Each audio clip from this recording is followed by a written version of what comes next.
Hello, thank you for joining with me. I am going to read Chapter 11, God or the Ego, Section 1, Your Place in God's Mind. If you will please join me in a prayer. Dear God, if left to my own devices, my perception will be skewed. I surrender to you everything that I think and feel. God, please take my past, plan my future, send your spirit to redeem my mind that I might be set free.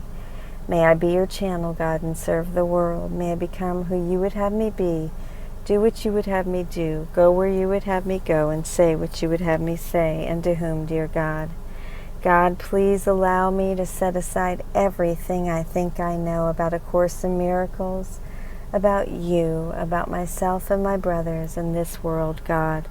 Please enable me to have an open mind and a new experience. Please give me the vision that you would have me see with. Thank you, God. Amen. All right, and here we go. Chapter 11, God or the Ego. Section 1, Your Place in God's Mind. Either God or the ego is insane. If you will examine the evidence on both sides fairly, you will realize that this must be true. Neither God nor the ego proposes a partial thought system. Each is internally consistent, but they are diametrically opposed in all respects, so that partial allegiance is impossible. But remember that their results are as different as their foundations, and their fundamentally irreconcilable natures cannot be resolved by your vacillations. Nothing alive is fatherless, for life is creation. Therefore, your decision is always an answer to the question, who is my father? And you will be faithful to the father you choose.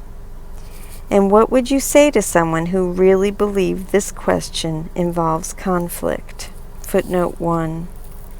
That this question involves conflict means that there are two opposite answers that both have validity, which makes you feel torn between them. Yet, what would you say to someone who really believed this question involves conflict? If you made the ego, how can the ego have made you?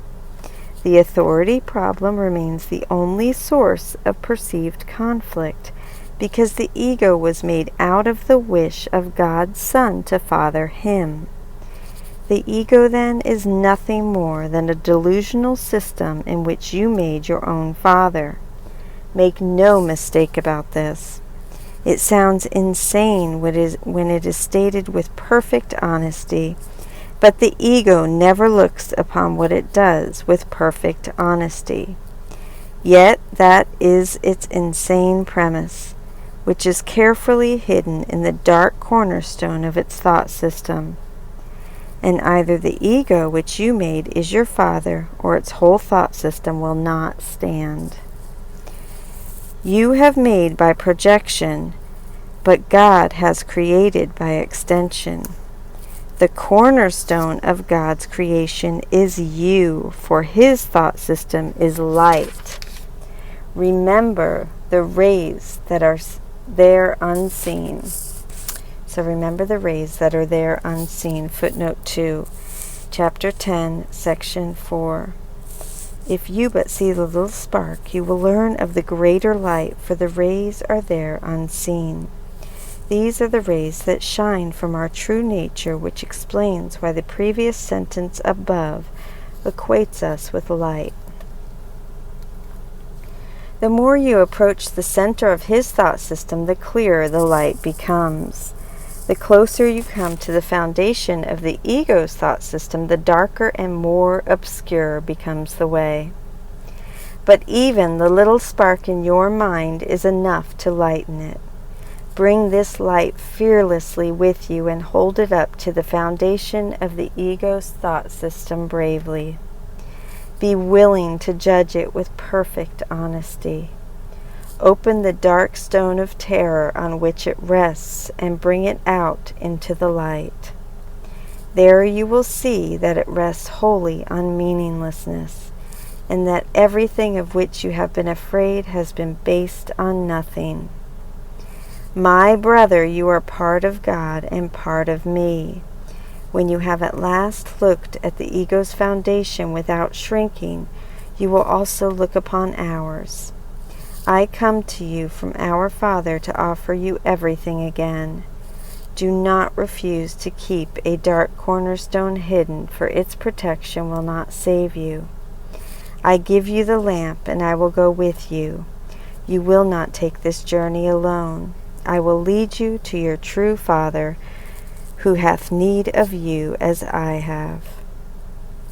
Footnote 3, Luke 19:31.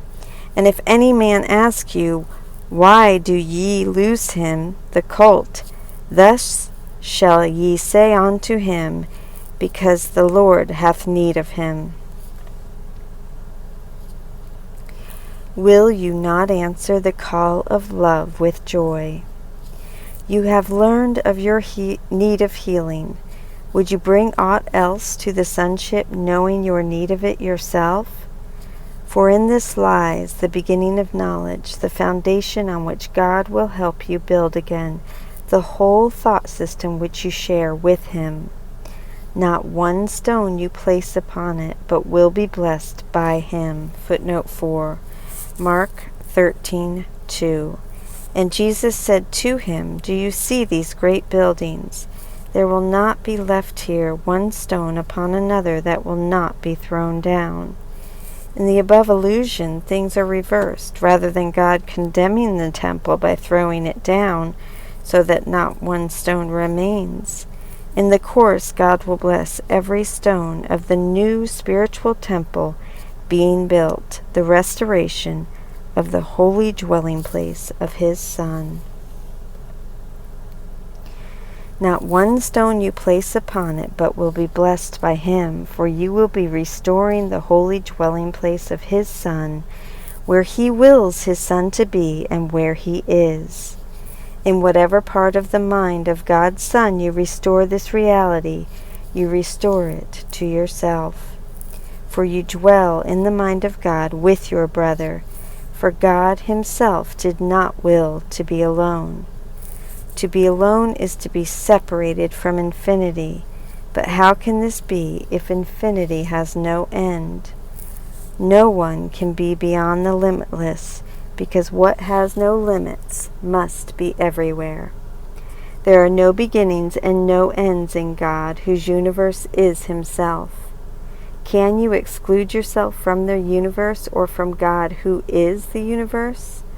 I and my Father are one with you. Footnote 5. John 10:30. I and my Father are one. In the above reference, this oneness is not exclusive. I and my Father are one with you. For you are part of us. Do you really believe that part of God can be missing or lost to Him? If you were not part of God, His will would not be unified. Is this conceivable? Can part of His mind contain nothing? If your place in His mind cannot be filled with anyone except you, and your filling it was your creation, without you there would be an empty place in God's mind. Extension cannot be blocked, and it has no voids. It continues forever, however much it is denied. Your denial of its reality attests it in time, but not eternity. That is why your creations have not ceased to be extended, and why so much is waiting for your return. Waiting is possible only in time, but time has no meaning. You who made delay can leave time behind simply by recognizing that neither beginnings nor endings were created by the Eternal, who placed no limits on His creation, nor upon those who create like Him. You do not know this simply because you have tried to limit what He created, and so you believe that all creation is limited. How then could you know your creations, having denied infinity? The laws of the universe do not permit contradiction. What holds for God holds for you. If you believe you are absent from God, you will believe He is absent from you. Infinity is meaningless without you, and you are meaningless without God. There is no end to God and His Son, for we are the universe. God is not incomplete, and He is not childless.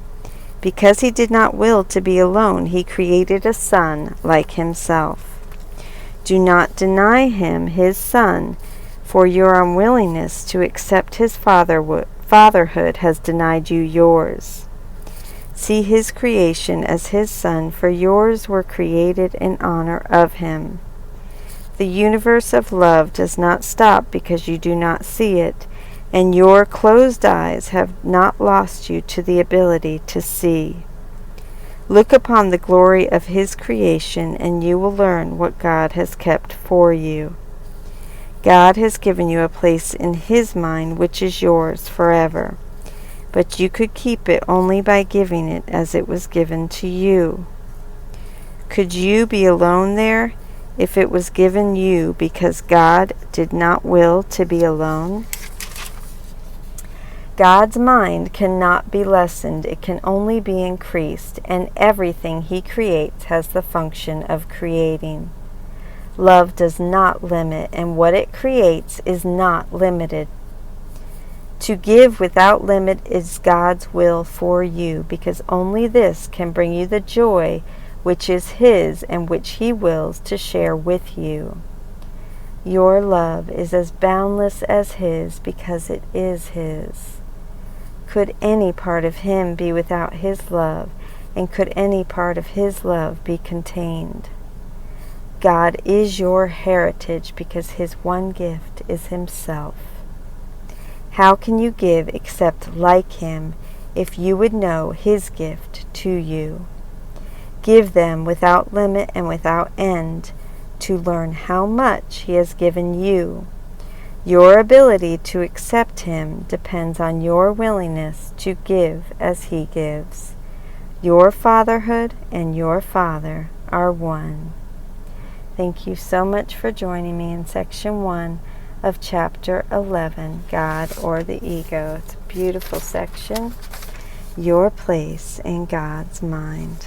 I love you. Thank you for joining with me in day 143, chapter 11, section 1. These are the course companion notes. This is by Robert Perry. Section 1, Your Place in God's Mind. This is the commentary by Robert Perry, the editor of the complete and annotated edition of A Course in Miracles. The assumption behind the first 5 paragraphs is that we are trying to hang on to both the ego's thought system and God's. One minute we want to swoon with love for the sonship, and the next minute we want to snap at our spouse. We need to face the fact that hanging on to both makes no sense. Each thought system is a complete worldview covering everything that exists. The two systems are diametrically opposed in all respects, and one of them is literally insane. Do we really think that simply vacillating between the two somehow makes them reconcilable? We decide for a thought system by answering the question, who is my Father? Theologically, of course, our answer would be God. But on a gut level, do we really feel that this persistent, hardened ego of ours actually defines us? It seems to set our identity. On that gut level, then, our answer to who is my Father is my ego. This, of course, is ridiculously circular. God didn't make our ego, we did. How can what we made turn around and make us? That's crazy talk. And yet it reflects the madness at the very root of the separation.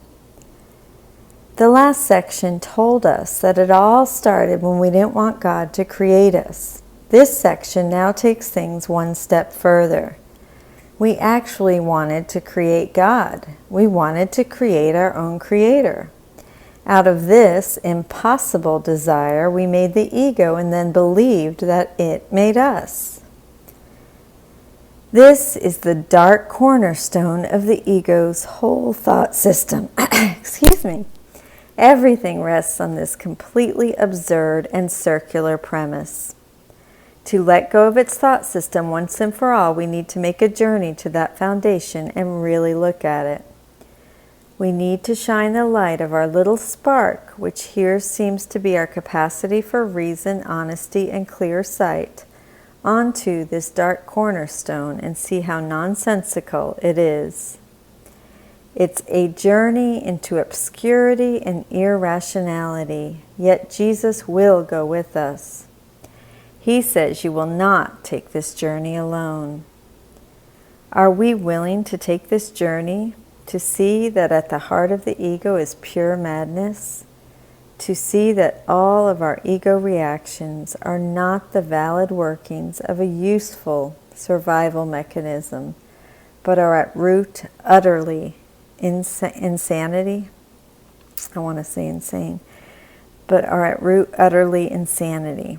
Once we have looked at the ego's foundation without shrinking, we will be ready to look at our real foundation, our foundation in God. And then we can start to build again the whole thought system that we share with God. God will bless every stone we place, for we will, in a sense, be rebuilding the temple of our home in God. By building this thought system of light, then, we will be reclaiming our place in God's mind. The main message of the rest of this section, paragraphs 6 through 12, is about that place. 3 times in this section, we are told that God created us because He did not will to be alone. Because He didn't, He gave us a place in His mind, and we have that place forever. That place has our name on it, and nothing can change that. That place is therefore ours right now. It always has been and always will be. In fact, we are in it right now, merely dreaming we are somewhere else. We can't actually leave that place because otherwise there would be an empty place in God's mind. And how much sense does that make?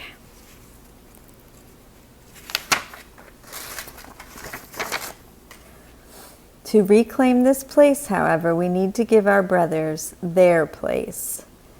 Rather than continuing to try to limit them, we need to look upon their glory. We need to give them only healing.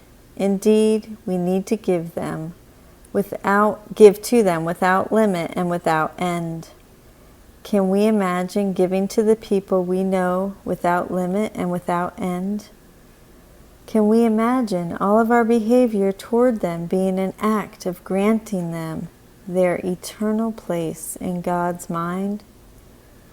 Yet, that is what we must do if we would move back into our place. Thank you so much for joining with me in this Course Companion reading for day 143. In Chapter 11, Section 1, your place in God's mind. I love you. Thank you so much, and thank you, Emily Bennington and Robert Perry.